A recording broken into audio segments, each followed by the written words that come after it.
Bem-vindos ao canal Paradoxo da Física, aqui fala o professor Peter.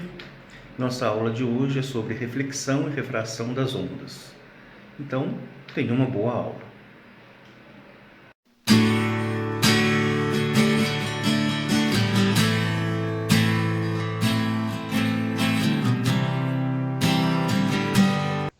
Então, nessa aula de hoje, reflexão e refração de onda. Primeiro, inicialmente, reflexão de uma onda. Na reflexão, o que ocorre? A velocidade, o comprimento da onda e a frequência sempre permanecem constantes. O que seria essa reflexão? Seria a onda bater e refletir, voltar. Então, esse exemplo aqui, a onda incide em uma superfície e volta, que eu tenho uma reflexão regular, cujo ângulo de incidência, que é esse ângulo aqui, o ângulo entre o raio incidente e a normal, é igual ao ângulo de reflexão, que é o ângulo entre a normal e o raio de reflexão. Lembrando que uma onda, que a luz pode ser uma onda, isso aqui pode ser uma onda eletromagnética, que é a luz. Então, isso aqui é o comprimento de onda. Então, esses tracinhos aqui, a distância entre dois tracinhos consecutivos, me dá o comprimento de onda. Vocês perceberem, a distância antes da incidência é igual à distância quando o raio é refletido. Então, as distâncias são iguais, porque o comprimento de onda não sofreu variação. Porque é uma reflexão. Na reflexão, comprimento de onda não varia. Vocês já viram que velocidade é igual ao comprimento de onda vezes a frequência, equação fundamental da onda. Comprimento de onda é constante, frequência é constante, velocidade é constante.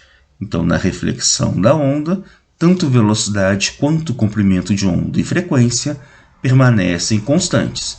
O ângulo de incidência é igual ao ângulo de reflexão.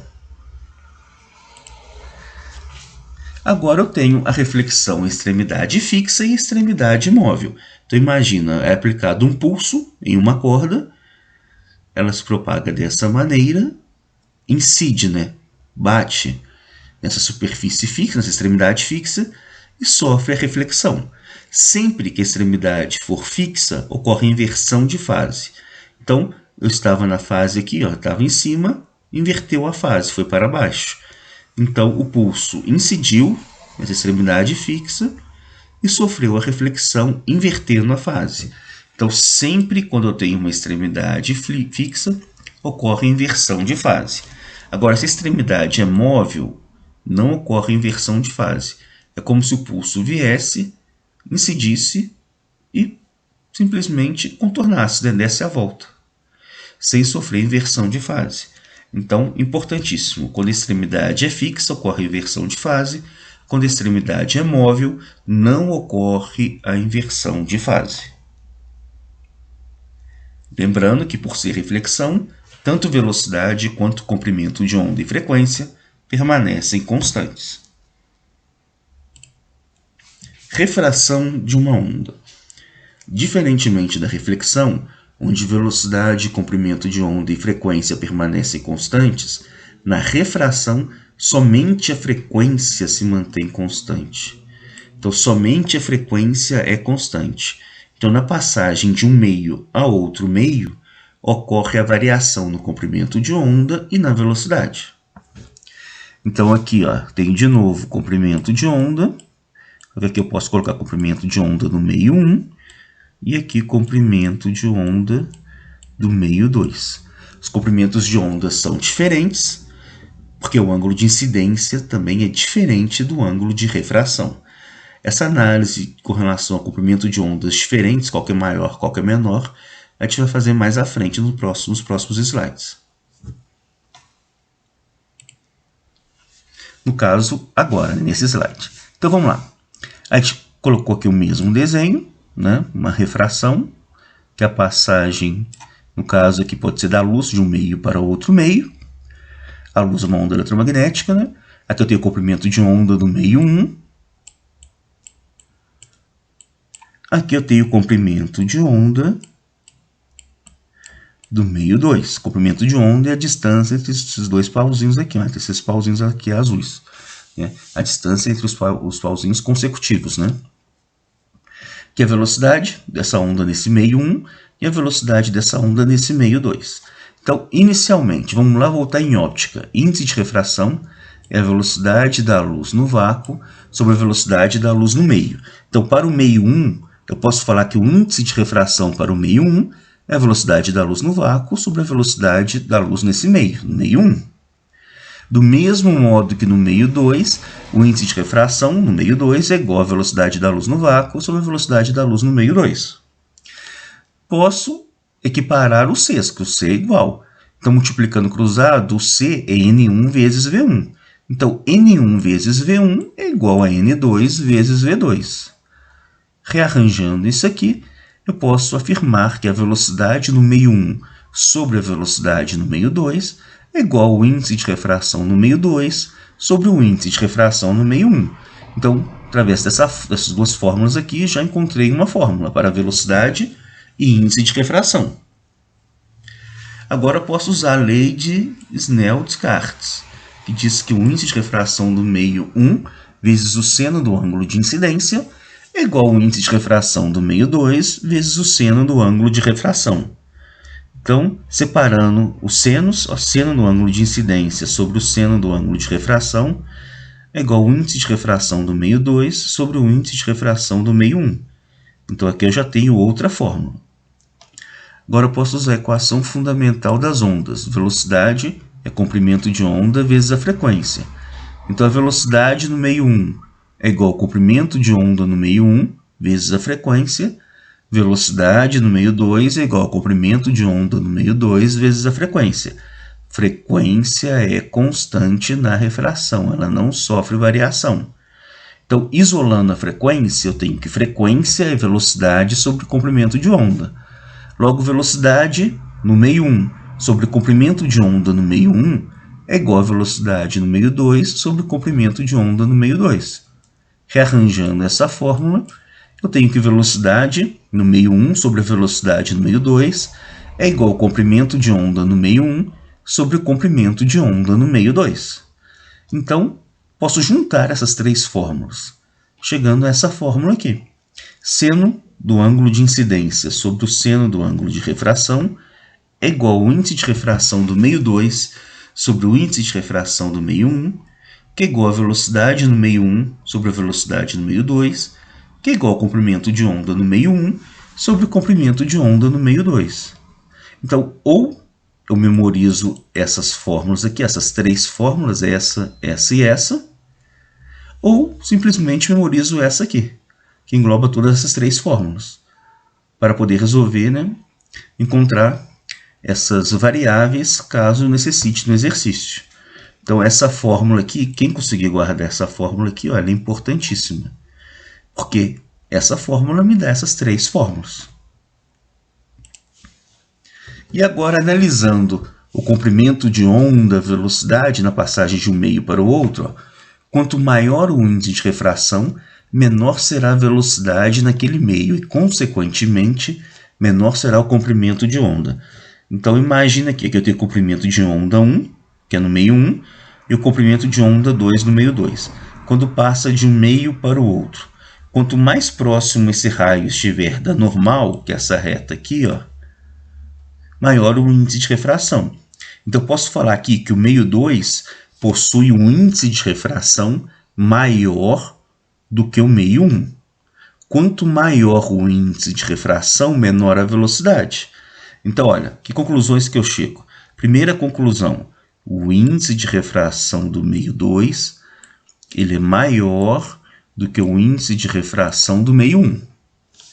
Se o índice de refração é maior, sua velocidade é menor. Então, a velocidade no meio 2 ela é menor do que a velocidade no meio 1. Isso eu consigo visualizar através dessa fórmula, N igual a C sobre V. Quanto maior o N, menor o V. Ou quanto menor o N, maior o V. Então, eu cheguei à conclusão que a velocidade no meio 2 ela é menor do que a velocidade no meio 1. Se a velocidade é menor, velocidade é comprimento de onda vezes a frequência. Como a frequência se mantém constante, velocidade menor, comprimento de onda menor. Então, eu posso afirmar que o comprimento de onda no meio 2 ele é menor do que o comprimento de onda no meio 1. Daí, no desenho, essa distância aqui do comprimento de onda do 2 é menor do que do meio 1. Porque o comprimento de onda no meio 2 ele é menor do que o comprimento de onda no meio 1, porque a velocidade no meio 2 ele é menor do que a do meio 1, porque o índice de refração do meio 2 ele é maior do que o índice de refração do meio 1. Então, isso aqui é importantíssimo dentro de refração de uma onda. E também, né, que a gente já viu lá no início, na refração de uma onda, a frequência permanece constante. Agora, a refração de uma onda em cordas. Imagina duas cordas juntas, né, só com densidades diferentes, uma mais grossa do que a outra. Então, olha, quando o pulso passa de uma corda de menor densidade para uma corda de maior densidade, o que acontece? Nesse caso, tem tanto a refração, que é a passagem do pulso de um meio para o outro meio, quanto a reflexão.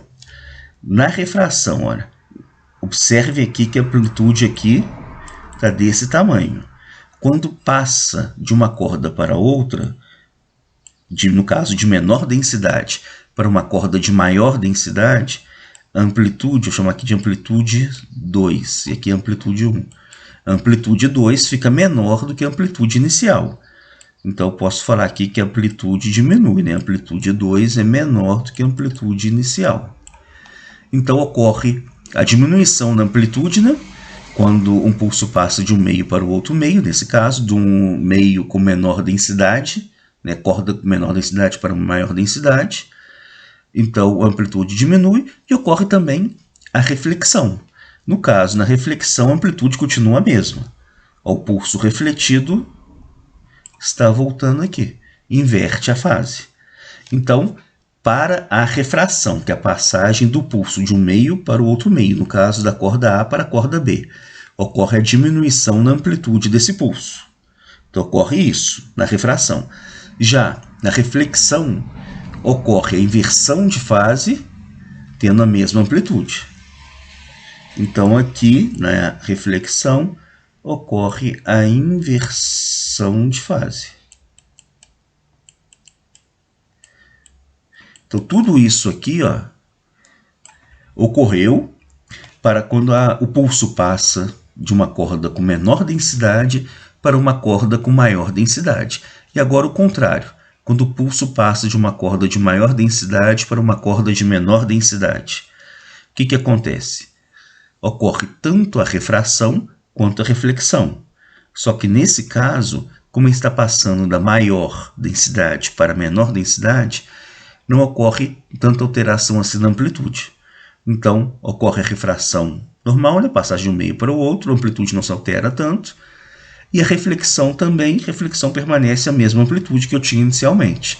E não ocorre inversão de fase. Então, não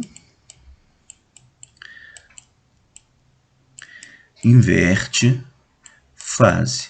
Não ocorre inversão de fase. Porque o pulso está passando de uma corda com maior densidade para uma corda com menor densidade. E eu posso calcular velocidade ou força, né, desse pulso, ou a densidade linear da corda, através da equação de Taylor, que vocês já viram lá na aula de introdução a ondas, né, que está em cima o link, caso vocês queiram dar uma olhada, uma revisada. A velocidade é dada pela raiz quadrada da força ou tensão na corda sobre a densidade linear da corda. Difração: a capacidade das ondas de desviar ou contornar obstáculos que encontram durante sua propagação, bem como o espalhamento ou alargamento das ondas após atravessar fendas e orifícios. Isso é fácil de observar quando você está de um lado de um muro, por exemplo, e dá um grito ou chama uma pessoa que está do outro lado. Ela consegue te ouvir, porque as ondas sonoras aqui no caso, elas desviam, conseguem contornar esse obstáculo e conseguem chegar até o ouvido da outra pessoa que está do outro lado. Então, esse fenômeno é o fenômeno da difração.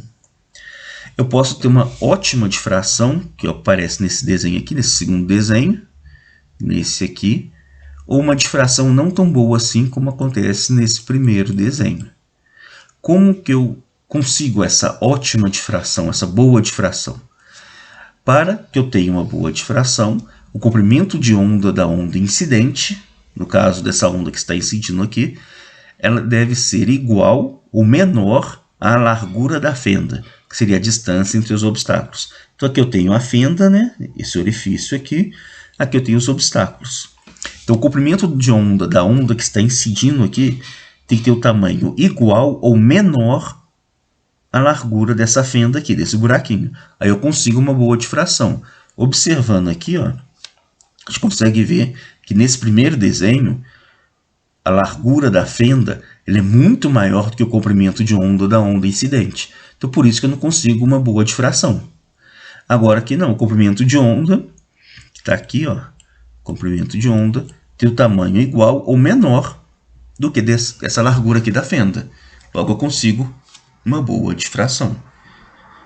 Aqui eu tenho um exemplo, né, dessa difração. Aqui, ó, o espalhamento.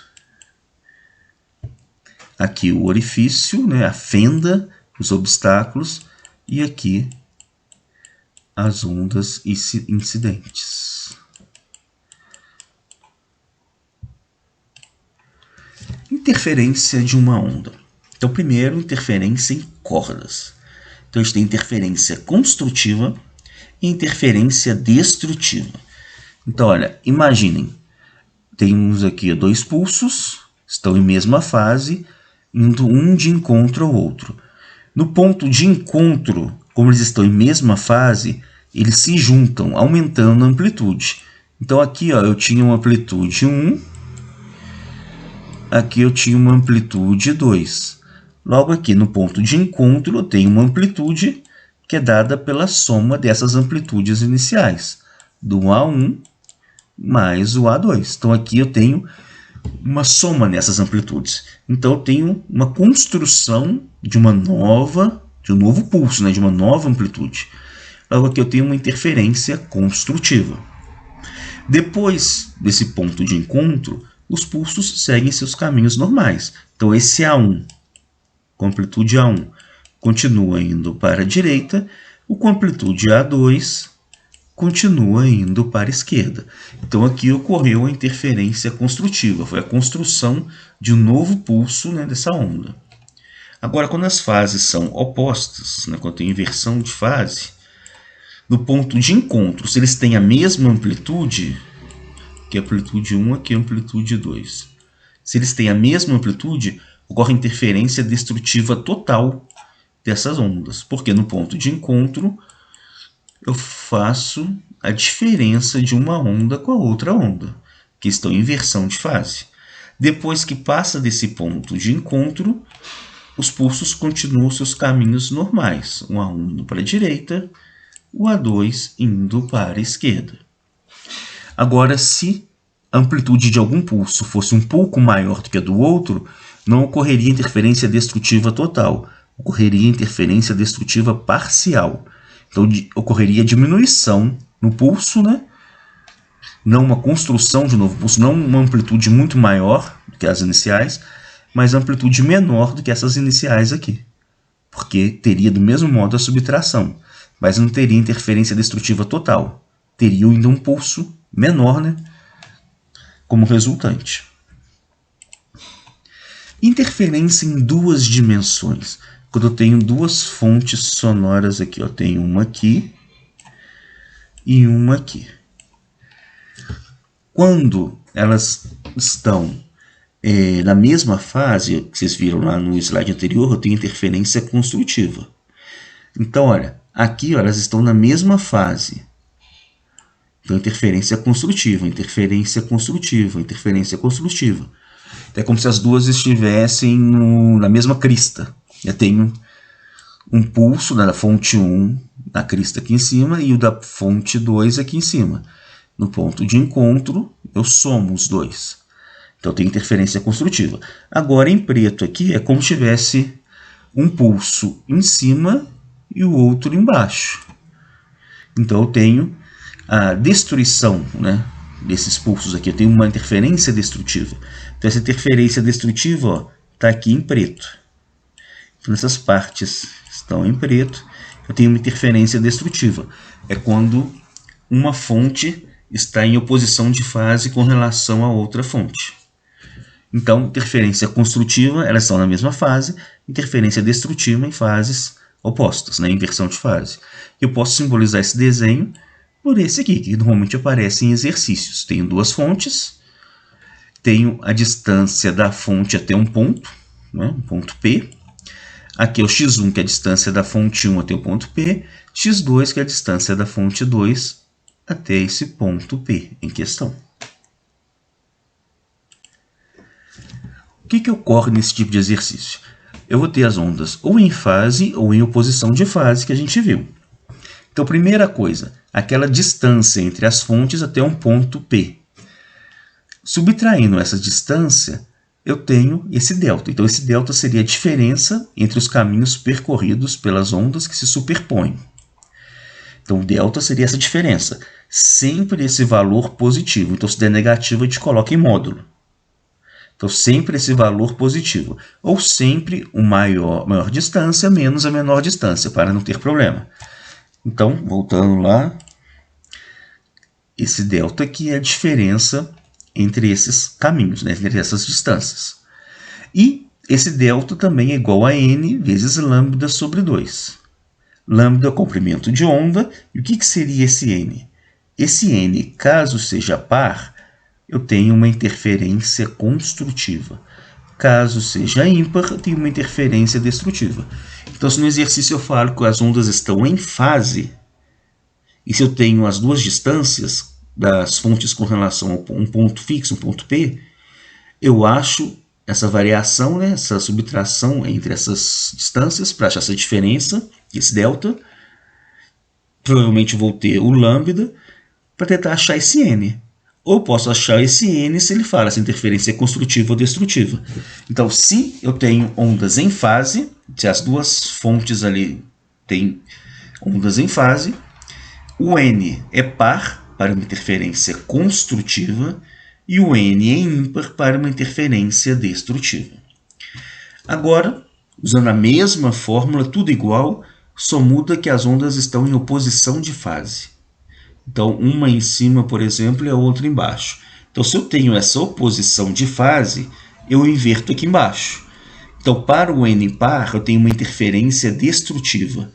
Para o n ímpar, eu tenho uma interferência construtiva. Então, é só guardar. Guarda onda em fase, par construtiva, ímpar destrutiva. Se eu inverto, né, eu tenho oposição de fase, eu inverto aqui embaixo. O n par, interferência destrutiva. O n ímpar, interferência construtiva. Ondas estacionárias são oscilações periódicas produzidas pela interferência entre ondas de frequência igual que se propagam ao longo da mesma direção, mas em sentidos opostos. Então é como se tivesse duas ondas, uma se sobrepondo à outra. Uma aqui em cima, outra aqui embaixo. Vou mudar a cor da canetinha aqui, ó. Aqui. Primeiro azul. Então, aqui, ó, eu tenho uma onda. Então, essa em azul é uma onda.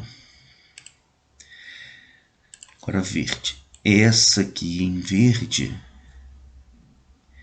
é outra onda. Então, essa em verde é uma onda, essa é azul em outra onda. Uma sobre a outra. A parte aqui de cima a gente chama de ventre. Esses aqui são os ventres da onda. E aqui, ó, aqui embaixo, eu tenho os nós. Então, aqui tem os nós e aqui o ventre. Os nós, nos nós eu falo que eu tenho uma interferência destrutiva.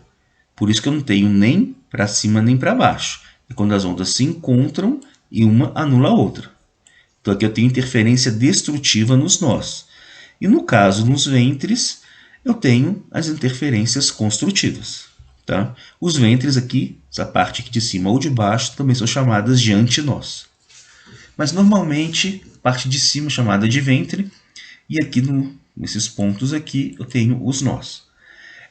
Se a gente for observar, nesse verde aqui, ó, eu tenho um vale e uma crista. Então, daqui até aqui eu tenho uma onda.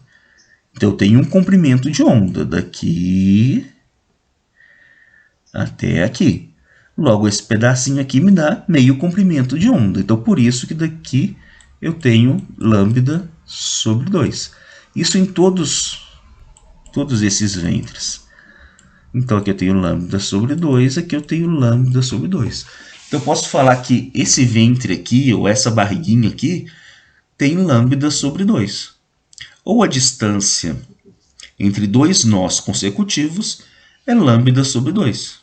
Ou a distância entre dois ventres consecutivos é lambda sobre 2. Agora vamos lá, para o primeiro harmônico. O que seria esse harmônico? Seria o número de oscilações. Então a gente chama o primeiro harmônico de primeiro harmônico ou harmônico fundamental. Aqui, ó, como eu já falei, eu tenho um nó aqui, um nó aqui. A distância entre dois nós consecutivos me dá meio comprimento de onda. Então aqui eu tenho lambda sobre 2. Então para o primeiro harmônico ou harmônico fundamental, eu posso falar que o comprimento L é lambda sobre 2. Já para o segundo harmônico, ó, eu tenho lambda sobre 2 aqui, lambda sobre 2 aqui, porque aqui eu tenho um nó, aqui eu tenho um nó e aqui eu tenho um nó. Do mesmo modo aqui, para o terceiro harmônico, eu tenho lambda sobre 2, lambda sobre 2, lambda sobre 2, que a distância entre dois nós consecutivos é lambda sobre 2. Posso contar harmônicos contando o número de ventres. Um ventre, um harmônico. Dois ventres, dois harmônicos. Três ventres, três harmônicos. Então, aqui eu posso falar que o L é lambda sobre 2. Aqui que o comprimento total é lambda sobre 2 mais lambda sobre 2, que é lambda. E aqui que o L é lambda sobre 2 mais lambda sobre 2 mais lambda sobre 2, que é 3 lambda sobre 2. Logo, com isso, eu posso chegar a uma fórmula geral, que diz que o comprimento L é igual ao número de harmônicos vezes o comprimento de onda sobre 2. Olha, para um harmônico, que foi o primeiro caso, coloca 1 aqui, fica L igual a lambda sobre 2. Para o segundo harmônico, coloca 2 aqui. 2 lambda sobre 2 dá lambda, que é esse aqui. E para o terceiro harmônico, L é igual a 3 lambda sobre 2. E a frequência? Frequência é número de harmônicos vezes a velocidade desse pulso, dividido por 2 vezes o comprimento dessa corda. Então aqui é o cálculo do comprimento da corda, aqui o cálculo da frequência.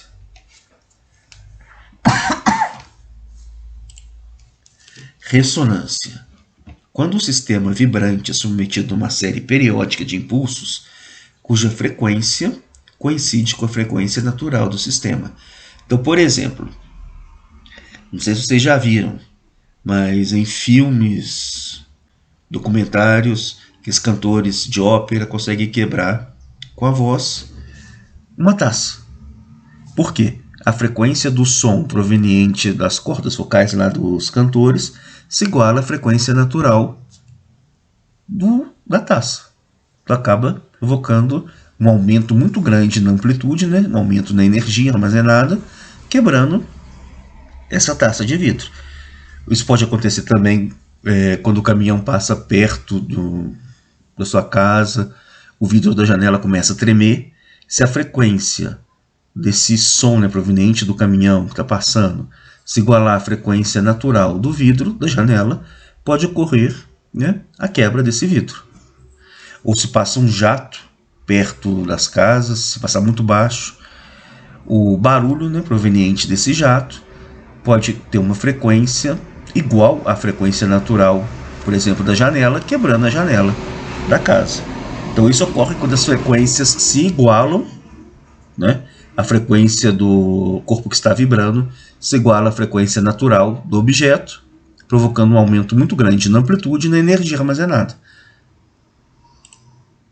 Polarização é um fenômeno no qual uma onda transversal, vibrando em várias direções, tem uma de suas direções de vibração selecionada, enquanto as vibrações nas demais direções são impedidas de passar por um dispositivo que é chamado de polarizador, né? Polarizador ou polaroide. Então aqui eu tenho uma luz eletromagnética, né? Que é uma onda transversal. O que é onda transversal? Direção de propagação perpendicular à direção de vibração, né?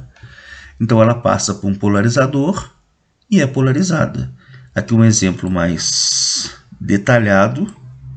Ó, a luz eletromagnética, que é uma onda transversal, passa por um polarizador, tem um polarizador no caso vertical, é polarizada, só que como está assim, ó, ela não consegue passar por esse outro polarizador, que ele é horizontal.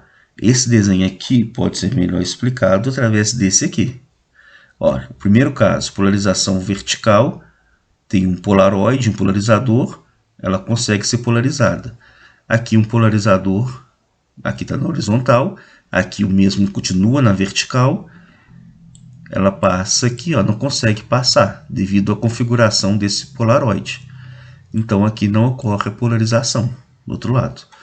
Então, o que é importante dentro de polarização é que somente as ondas transversais podem ser polarizadas. Então, somente onda transversal sofre polarização. Espero que tenham gostado dessa aula. Quem ficou com alguma dúvida, tem no canal Paradoxo da Física uma aula sobre as ondas, né, sobre introdução às ondas. Assistam. Inscrevam-se no canal Paradoxo da Física e até a nossa próxima aula.